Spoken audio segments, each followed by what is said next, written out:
Hi, second grade.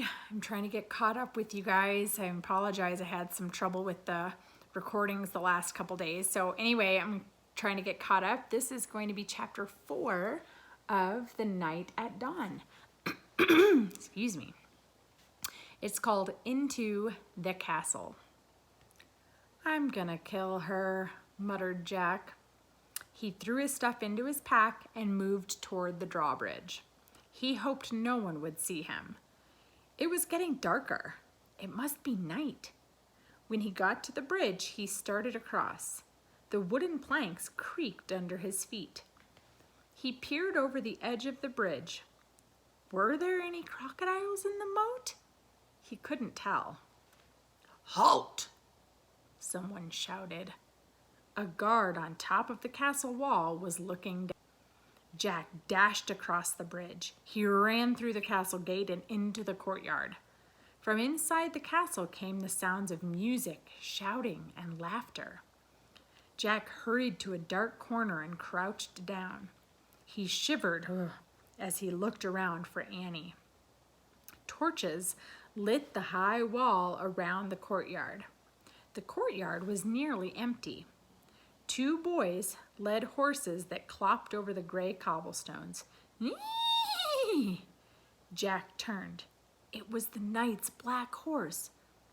Psst! He peered into the darkness. There was Annie. She was hiding behind a well in the center of the courtyard. She waved at him. Jack waved back. He waited till the boys and horses disappeared inside the stable. Then he dashed to the well. "I'm going to find the music," whispered Annie. "Are you coming?" "Okay," Jack said with a sigh. They tiptoed together across the cobblestones. Then they slipped into the entrance of the castle. Noise and music came from a bright room in front of them. They stood on one side of the doorway and peeked in. "The feast in the great hall," whispered Jack.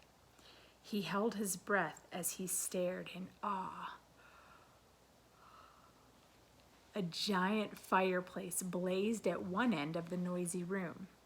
Antlers and rugs hung on the stone walls. Flowers covered the floor. Boys in short dresses carried huge trays of food. Dogs were fighting over bones under the tables.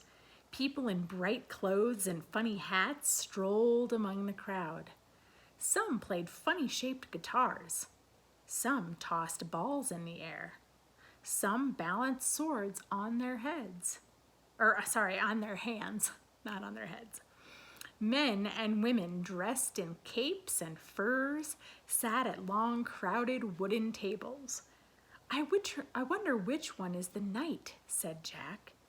"I don't know," whispered Annie, "but they're eating with their fingers."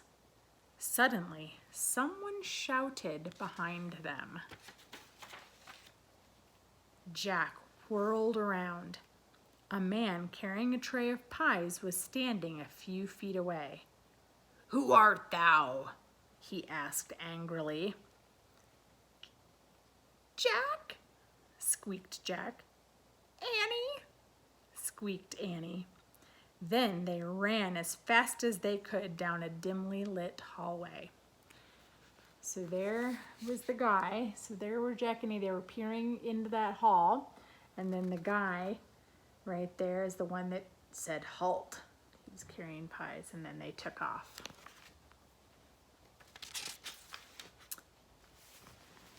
That was chapter 4. There we go. So come back again for chapter 5.